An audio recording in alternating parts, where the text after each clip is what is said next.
I'm Allison. I am the office management guru, and I also do all of the title work here at New Scooters for Less. And we get a lot of questions about how to fill out a title if you're selling your scooter back to us, to a friend, anything like that. So I'm going to teach you guys how to do that right now.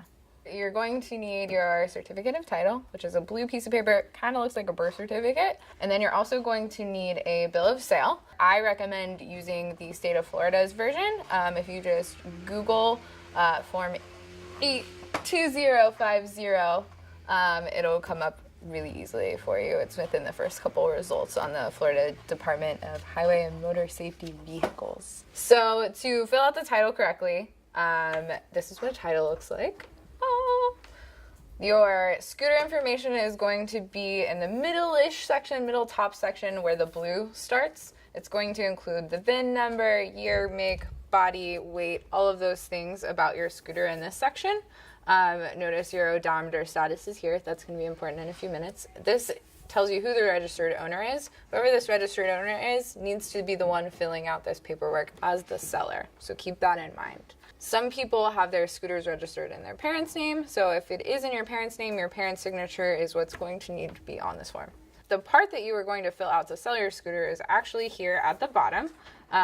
So you're going to start here by you as the seller filling out the purchaser's name and address. So those are those two pieces of information we've already talked about. Enter the selling price here, and that's going to go to the state of Florida for tax purposes. The date that you are selling their scooter is also important to include here. The next part is going to be the odometer disclosure. Make sure you're filling in the exact number of miles that your odometer is showing currently.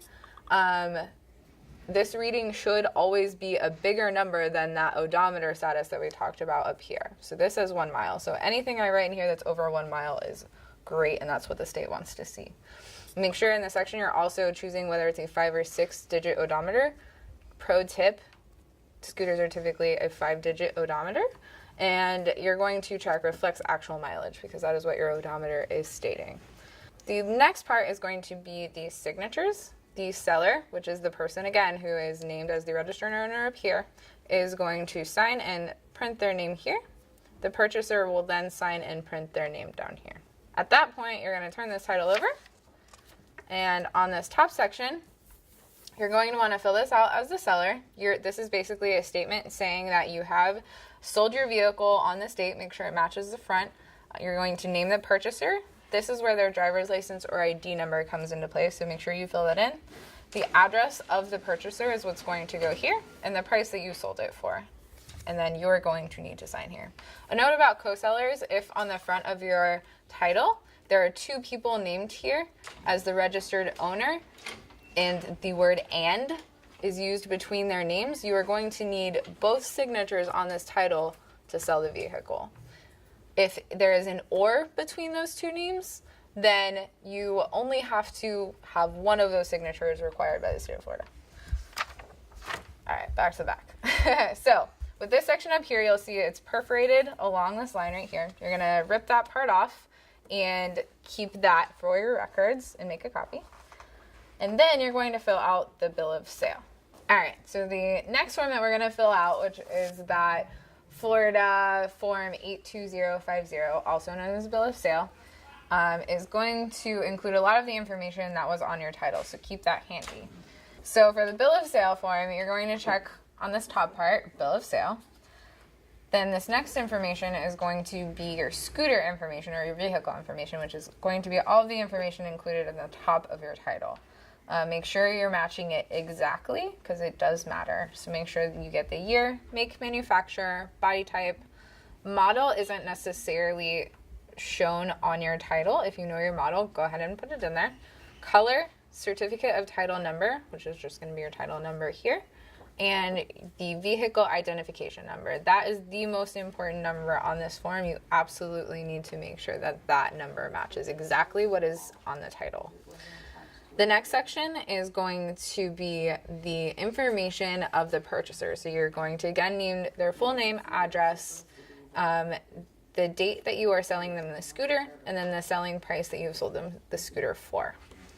The next section is very similar to the section that you filled out on the title for the odometer disclosure, and you're going to check 5 or 6 digit odometer, fill in the exact mileage that matches what you wrote in on the title, and fill in the date. And again, you're going to choose reflects the actual mileage. At the bottom part is where you need signatures. So the seller's signature goes first with their full address, and then the purchaser's signature will go down here with the date. If there are 2 people buying the scooter, you can always fill out the co-purchaser information as well on both the title and the bill of sale. So once the sale is complete and you have both of these forms filled out completely, you're going to take that top perforated section that you filled out of your title and also the bill of sale and make a copy of both. You're going to take the originals of those documents and mail them to the Florida DHSMV, which the address is included on the very top of this back of the title form. If you don't feel comfortable throwing those things in the mail, you can always drop them off at your local tag office, which I also recommend if you want to absolutely ensure that all of your paperwork is filled out perfectly and that the state is going to accept it. You can always meet your purchaser there and fill out all of your paperwork and take care of any taxes or anything while you're at that office. If you do have any other questions or you need a little bit of help, definitely give us a call at the shop and we'd be more than happy to help you out. Okay, can we be done now? Yeah, that's it.